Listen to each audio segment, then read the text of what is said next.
I love dragons in death, because they are fun.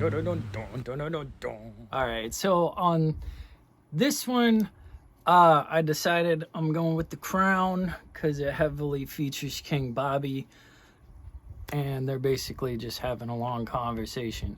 But, in case you knew, I'm abridging, the Song of Fire and Ice series, and today's chapter is chapter 12, Ned 2. So it's mainly for comedy. There's a whole playlist. I was told I should say what I'm doing, so there we go. Also, thank you for the input. Anyway, I'm open to input, guys. I want this to be good for y'all. So it starts at a little bit of backstory. It jumps ahead again. They're on the procession going south. Okay, so it starts with Ned in his tent, and the sun's not up. It's like dawn, or before dawn, and he gets a summons. He's bleary-eyed. He like walks out. You know, there's barely any light. He's like, I did not know that bears could ride a horse. You know, because King Bobby is just hulking on top of his big Destrar, you know, like giant horse, because, well, King Bobby needs a big horse. And, you know, Bobby is already got Ned's horse saddled and stuff, and he's like boisterous. And his breath's like in the air, and he's just like, come on, we got state matters to talk about. And Ned's like, can't we like just talk about him here, man? And he's like, there's ears around, let's go, right? Because, you know, he's got his homie back. So there's really a sense like, come on, Ned, let's go get in some trouble. There's a very like boys will be boys vibe about it. And Ned's like, all right, man. And he like dresses real quick and he jumps on. And Bobby just takes off like, right? And I don't know, he's not trying to race or nothing, but he's got that big old horse, and it's just clomp, clomp, clomp. And Ned is still waking up like, you know, the Folgers is in another universe. So he's like, fuck, you know, like trying to keep up with King Bobby. And he's going, man. And they end up going like 5 or 6 miles, and Bobby's just, whoa. And then he finally pulls up like kind of by this cliffside, and Ned pulls up, and he's like, he's amped, you know. He's just like, man, I miss riding. Like, do you remember we used to just ride? And that's exactly the vibe I'm getting from him. And they're talking, and he's like, I can't stand it. Like all this little just clap, clap, clap, clap, you know, and that, ooh, like that big RV, like the rolling carriage and whatnot. He's like, I swear, if that thing breaks one more axle, I'm gonna set it on fire, Ned. And Ned, you know, knows, like, because they're buddies and stuff. He's like, I'll light the torch, man. And he starts like laughing, and he's like, what do you think, man? Let's just keep going. Like, let's just go. We'll be like knight errants on the King's Road, and every once in a while maybe we'll run into a barmaid or a milkmaid and have a little bit of fun, but it'll just be us and the open road and whatever they want to throw before us, you know. And Ned sitting there, because he knows Bobby, you know, he's like, you know, you almost sound serious. And he's like, oh, don't try me, you know what I mean? And then Ned is kind of like, yeah, if only, you know, we're not as young as we used to be. Like, we're not the wild boys we were. And King Bobby kind of pulls his card. He's like, you were never a boy, Ned. And like, he sounds sad about it. It's just like, I mean, there was that one time. And then Bobby, he's actually kind of funny. He's like, what was her name? Like Becky, and it was kind of like that Young Gravy song. He's like Tracy with the ass, you know, Tracy with the Honda and stuff. And then he's like, oh no, that was mine. What was her name? And he like throws out a bunch of names, and Ned's like, you know, and he's like, Willa, you know, but he says it like kind of short.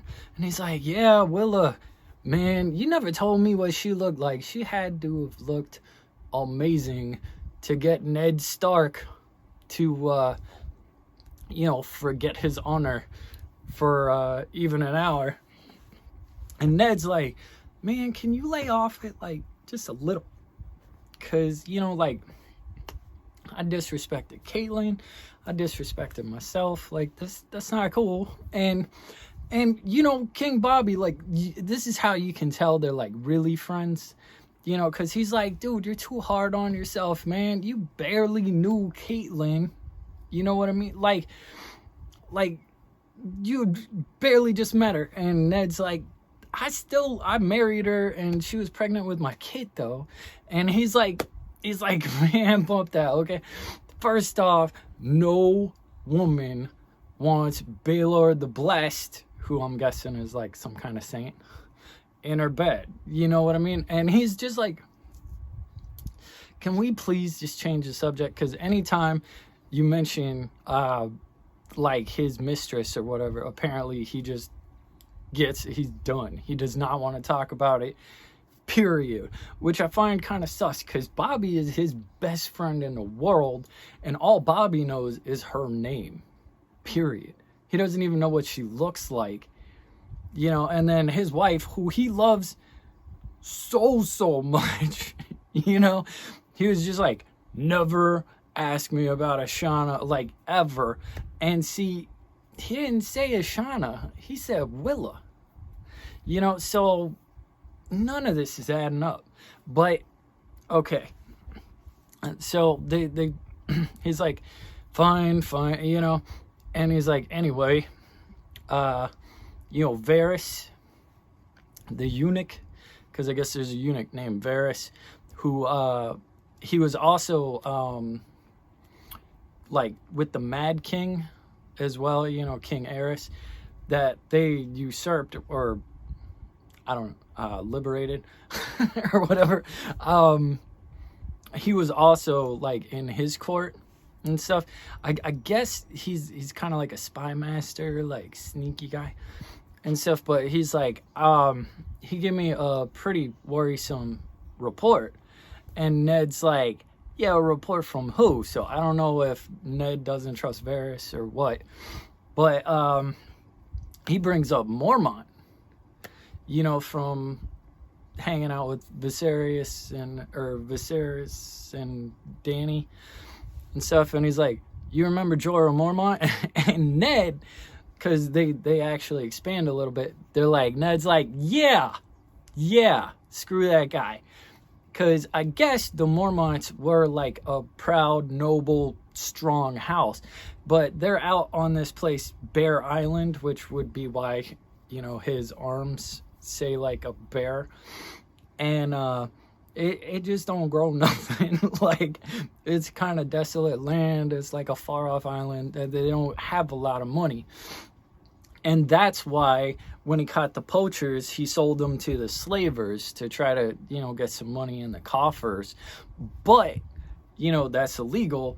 And the Mormonts were bannermen for Stark, right? So they were under Stark, like pledged allegiance to him, and then did that shadiness, right? So Stark got his nose out of joint because he's like, you're on my team. You reflect on me, So Ned goes out there. He's like, bet. Okay, we're going to handle this because you are not making me look bad in front of my buddy Bobby, right? And by the time he gets there, Jorah had already left and, like, went across the sea, And so, like, Ned's just like, what the hell does Mormont have to do with anything? And Bobby's like, yo, he's trying to get a pardon, and Varys has been putting him to use, like keeping eyes and stuff. And Ned's like, I put him to use as a corpse, because Ned doesn't play that, you know what I mean? And Bobby is just like, yo, Varys told me spies are more useful than corpses, And he's like, anyway, that little Daenerys Targaryen, just married Dothraki, and that dude's got a lot of Dothraki over there. And Ned's just like, should I send him a wedding present? Like, what's this got to do with me? Like, you know what I mean? And Bobby's like, I don't like it. I don't like it at all. I think I should send her a wedding present of a dude with a sword. You know? And I guess this is when Bobby starts getting mad. Because apparently the thing about King Bobby is King Bobby hates Targaryens. And Ned knows it. Like, he flat knows it. Right? And they're talking. And give me a second. Okay, so they're talking, and King Bobby's like, they're gonna build a little freaking army and stuff. Like, that girl, you know, she's gonna start knocking out little dragon spawn, because that's what she calls dragons. He calls, like, baby Targaryens as dragon spawn and stuff. Because, see, I guess during the actual siege of King's Landing and all of that, like, when it's still new, there's a couple of things that come up that cause a lot of static between Ned and King Bobby. And that's one, I'm just gonna package like the whole story, because it also explains why Ned doesn't like the Lannisters. Okay, but they're talking. You know, there's the Battle of the Trident, and as you know, Ned, you know, beasts the one Arthur Dane, and Bobby actually takes out Rhaegar like super hard with the hammer, like caves in his chest and everything, because he's, you know, avenging Lyanna. But Bobby got hurt doing that.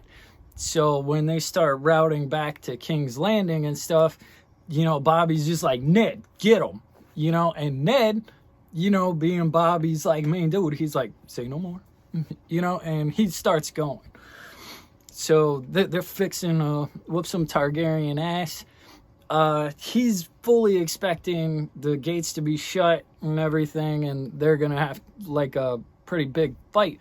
But when they get there, the doors are wide open, you know? And he just marches right in, goes in, and finds the dead king. Because, see, what actually happened was during the Battle of the Trident, they're all out there like, right? And this whole time, the Lannisters haven't picked a side. They're being like real aloof.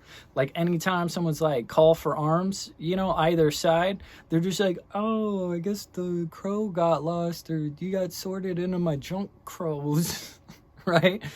And then, right at that last moment, once, like, you know, Rhaegar's down and stuff, and it's looking like everybody's getting their butt kicked, and so Tywin shows up, and he's got, like, 12,000 Lannister soldiers, and he sends word to the king, and he's like, yo, what up, Aerys? I heard you might need some help, right? And Aerys is like, oh, my dude, bet. Right? Get in here. And he opens the gate. And then Tywin is just like, ha, sucker. And they just start murdering people. And at some point, you know, Jaime, the Kingslayer, who this is how he gets his name, realizes like, oh, damn, my dad just launched the assault. So whether he's in on it beforehand or not, he just decides like, do we really need this king? Because apparently, whoever the hell Tywin Lannister is, he is scarier than the Mad King as far as Jaime is concerned, because he picked his side, right?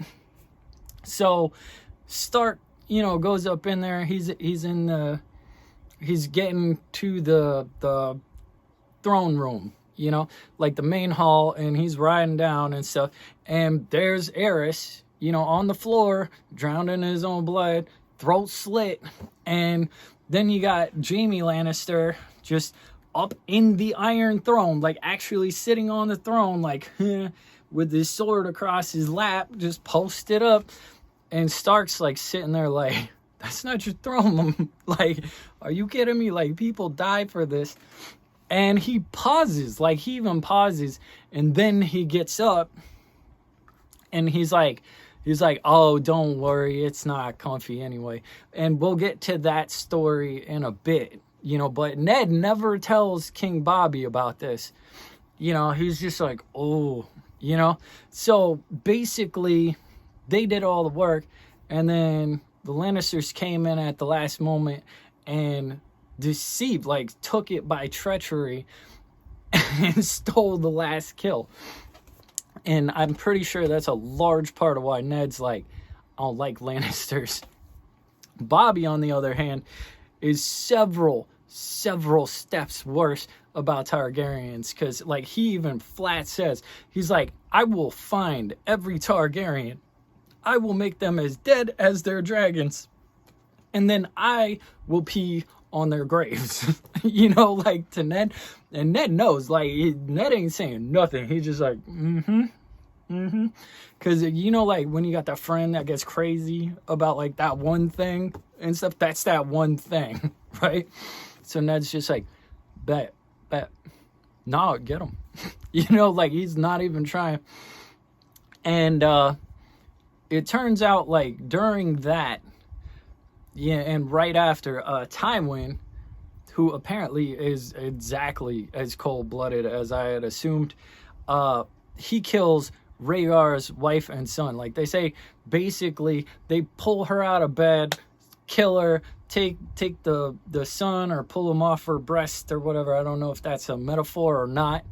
And they just smash that kid against the wall, and then they drag him to King Bobby as a show of fealty. And they're like, yo, look, we killed Rhaegar's family. And King Bobby's like, bet, you guys are awesome. You know, because he hates Targaryens to that point. And Ned's like, that's murder. All right, that's not okay. And King Bobby's like, that's war. They had it coming, right? And Ned's just like, this is bullshit. I'm riding south to finish your war. Screw you, right? And he leaves, you know? And they actually don't speak again until Lyanna dies, okay? And I'm going to get into Lyanna in a minute. But, you know, so he's talking about, like, we need to bones these kids. And Ned's just like, are we really kid killers though? You know, and Bobby's like, she will make more and they will come up my butt, you know? And he's talking about, you know, like he's got 1,000 men and stuff, because he's talking about like, well, we didn't kill him this far. And he's like, that's because Jon Arryn kept saying like, let's not kill no kids and blah, blah, blah. And what do you think Jon's going to say when he knows that she just married a guy who has 100,000 Dothraki soldiers? And Ned's like, well, he'd probably say they ain't a problem because they won't cross the ocean. Because apparently the Dothraki are kind of like the Huns, you know? Like, they're terrified of the ocean. They don't want to cross it. They don't like open sea. You know, they're like, no, you know? And that's been a thing for a long time. And, you know, King Bobby's like, also, I don't know, there's still houses around here that call me the usurper. Like, they're biding their time, but they'll kill me in my sleep and my family, you know? And Ned's just like, God, no. You know, because, like, he knows, like, Jon Arryn is pretty much the reason why he didn't, you know, like, send assassins after the kids. Also, it's canon, Viserys was just imagining all the assassins because Jon Arryn talked Bobby out of them. Now, Bobby would have sent assassins. He definitely would have. But Jon Arryn kept talking them down like, come on, big dog. They're 6, man. You know, like let's be the good guys for once. And you know, that was a calming influence. So yeah, it's confirmed. Her brother's just totally delusional and needs to get kicked by a horse because he was bouncing her around everywhere for no reason. But I don't know, maybe he was just being overly cautious. Anyway, so they're talking. And he's like, well, you know, a good way to stop that would be to tell someone they're the warden of the East, you know? And he's like, dude, get off it. I am not naming like some 6-year-old sick kid as the warden of the East, meaning John Aaron's son, you know, like over with Liza and stuff. And Ned actually brings up a good point. You know, he's like, what about Stannis? Like, your brother Stannis, he already proved himself in the siege of something. It was the like the siege of Seas something. I'm sorry about that. But, and, you know, Bobby's just like, because I guess Stannis would have been a decent pick. And he's like, you already promised it, you know? Like, because Ned knows him. And he's like, I did. And he's like, and you gave it to freaking Jaime Lannister, didn't you? You know, like, just reads it right on his face. And he's like, he did help me get my throne. And, you know, and that's when Ned's like, look, I got to tell you, dude. And he tells him the whole story about, like, Jaime posting up in his throne and all that. And Bobby laughs it off. He's like, wait. So I'm not supposed to trust this dude because after he helped me get my throne, his 17-year-old butt at the time, like his little boy, teenager thing, was tired in a room with one chair after killing the king. And he sat there for a minute and then joked and said he was giving it to me. Like, that's why I'm not trusting him, you know? And Ned's like,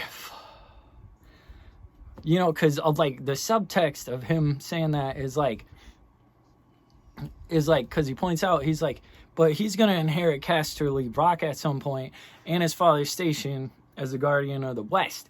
And no guy should own the West and the East, you know? And, like, meanwhile, Bobby's like, Tywin's not going to die. You know what I mean? I think I called him Stannis a second ago, but yeah. He's like, Tywin's not going to die. Like, he reigns eternal on Casterly Rock. Because whoever Tywin is, he is cold and perceivably immortal, apparently, and capable of massive treachery. Because, you know, the whole time Ned's like, yo, they fight like bitches. And Bobby hates Targaryens so much, he's like, Targaryens don't deserve honor. They are bitches, you know? and he even goes into like, you know, we should kill them kids and all that. And he's like, killing kids is kind of unspeakable, man. And Bobby pushes Ned's buttons even. He's like, you want to talk about unspeakable? What about the fact that, you know, Aerys Targaryen killed your dad and your brother, and he says a word I'm not going to repeat, but he's like, how many times did Rhaegar force himself on Lyanna, you know? And Ned's like, you avenged Lyanna at the Trident, you know? And there's a kind of a human moment where Bobby's like, I didn't want the crown, man. I wanted the girl, you know? And that was, I'm like, that hit me in my heart. But, like, because that tells me what Bobby was about. Like, he was actually in love and trying to rescue her. And then he ended up king instead. But and it also explains why the hell he hates his wife and all that. Although he should hate his wife because Cersei's a snake, right? But anyway. Sorry. I'm getting very... I knew this was going to happen. But anyway. So they're talking, and that's Ned's thinking, like, great. So Lannisters got half the freaking royal army now because they got the West and the East. You know what I mean? And, like, he's a man from the North. He don't trust no Lannisters. He definitely don't want both armies under their control regardless. But he can't, like, outright say that because the other point that Bobby made was he's the twin to my wife. You know, playing, like, my wife. And it's like, man, come on. Because, you know, he doesn't know how they're doing them. And anyway, he's like, come on, you know, like, it's already done. I had to tell him, like, let's get back. And he's like, I want to run a little bit more so we can ride back. And he like starts taking off, and poor Ned just has this massive feeling of dread again, and he misses his wife, and he misses Bran, and he just wants to be home, but he can't. So he kind of like follows Bobby off, you know. And that is more or less chapter 12, Eddard, too, because Ned is short for Eddard. Eddard 2 or 3. I'm gonna have to look it up. But I'm Tory Torrential. I love you. Thanks for watching my show. Like and subscribe.